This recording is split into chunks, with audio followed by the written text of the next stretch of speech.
The core of any inventory catalog is the part numbers. To add a new part number, click plus in the toolbar, then add the required information: part number, inventory type, and the item ID in the case of a non-serialized part, the visibility, and the description. Select from the pick lists for the category, subcategory, and manufacturer. Enter any additional information, select a picture if desired, and click Save in the toolbar.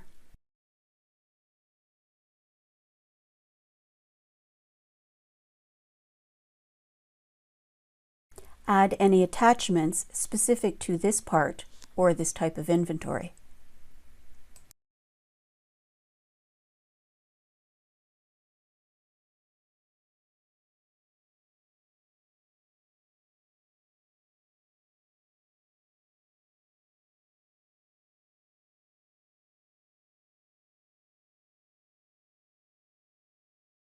So what happens if you aren't certain that the part number has already been added?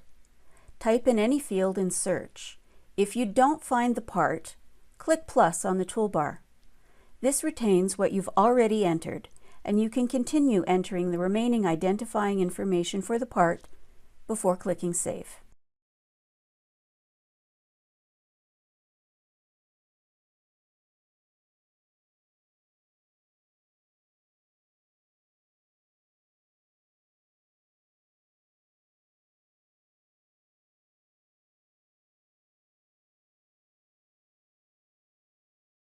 The max issue days provides visibility and control at checkout for problematic inventory. Use the maximum issues in combination with the max issue days to specify the number of items permitted within a time frame.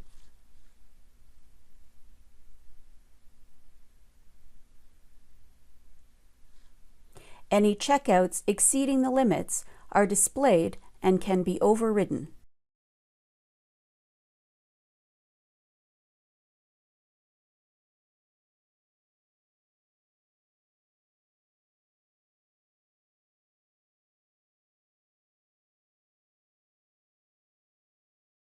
This example shows what happens when you have excessive issues within the specified time frame. Note that you can choose to continue with the transaction or not.